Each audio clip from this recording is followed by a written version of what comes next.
सर्दियों की वो सुबह जब धूप पेड़ों की शाखों से खेलती हुई जमीन पर अट खेलती थी, पूरा जंगल एक अजीब सी मसरूफियत में घिरा हुआ था।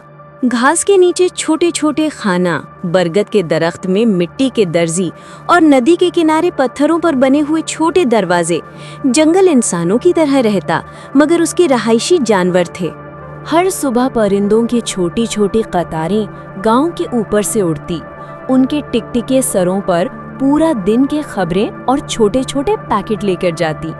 यही थे जंगल के पैगाम रसा परवाजी पोस्ट। जो जगह ये सबसे ज्यादा जिंदा दिल लगती थी, वो थी जंगल एकेडमी। एक बड़ा सा गंजालक दरख्त जिसकी जड़ें क्लासरूम्स बन चुकी थी। दरवाजे के ऊपर लकड़ी का तख्ता जड़ा था। जंगल एकेडमी, सबके लिए इल्म, सबके लिए एहतराम।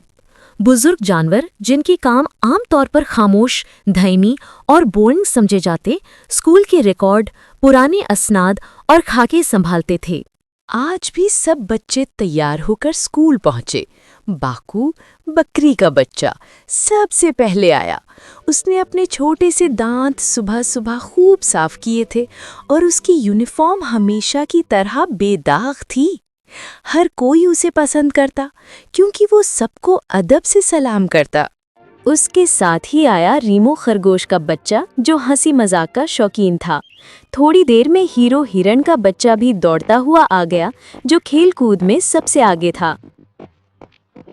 लेकिन क्लास में एक और बच्चा था जिसका अंदाज सबसे अलग था। शेरू, यानी शेर का बच्चा।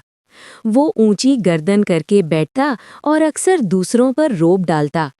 उसके दोनों दोस्त लोफी यानी लोमड़ी का बच्चा और जैकी यानी गीदड़ का बच्चा हर वक्त उसके साथ रहते।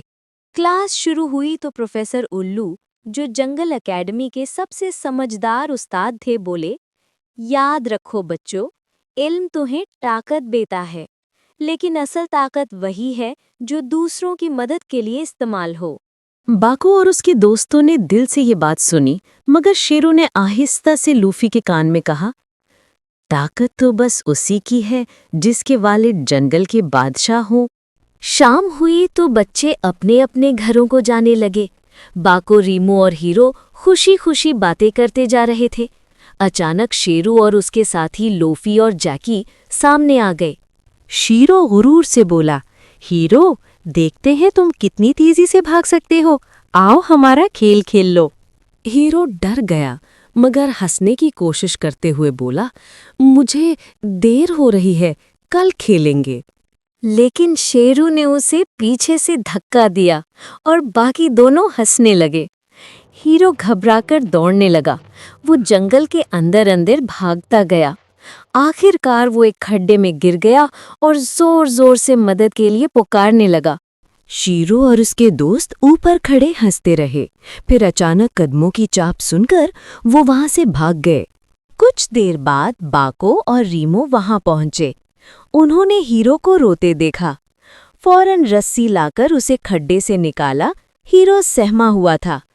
बाको ने उसे दिलासा दिया और कहा, फिक्र ना करो, हम कुछ करेंगे। जो जुल्म करता है वो ज्यादा देर बच नहीं सकता। अगले दिन जब सब बच्चे क्लास में बैठे थे तो प्रोफेसर उल्लू ने पूछा, हीरो कहाँ है? बाकू ने कहा, सर, वो कल के बाद से गायब है। न घर वालों को इल्म है, न पुलिस को। पुलिस उसे ढूंढ रही है। ये सुनते ही शेरू, लूफी और जैकी के चेहरों का रंग उड़ गया। उन्हें अच्छी तरह मालूम था कि हीरो कहाँ तक गया था। शेरू के दिल में खौफ बैठ गया कि अगर ये बात उसके वालिद तक पहुंची तो सज़ा सख्त होगी। रात को वो तीनों दबे कदमों से उस खड्डे के पास गए। जंगल बिल्कुल खामोश था। अचानक झाड़ियों में से कोई साया नमूदार हुआ। वो लंबा सा हिरन का साया था जो धुंध में डोल रहा था। साया गुस्से से चलने लगा। उसकी आंखें सुर्ख अंगारों की तरह चमक रही थीं। लूफी कांपने लगा। ये हीरो है, उसकी रूह हमें डराने आई है। जैकी चीखकर बोला, भागो! तीनों चीखते चिल्लाते अपने घरों को भाग गए। रात भर शेरू सो न सका। हर बार जब आंख लगती, उसे वही साया दिखाई देता। आखिरकार वो भागकर अपने वालिद जंगल के बादशाह शेर के पास गया और सब सच सच बता दिया। सुबह हुई तो बादशाह शेर खुद एकेडमी आया। असेंबली में सब बच्चे कतारों में खड़े थे। बादशाह शेर की गरजदार आवाज गूंजी, शीरो, लूफी और जैकी ने जुल्म किया है। ये अपने साथियों को तंग करते रहे और कल हीरो की जान खतरे में डाल दी।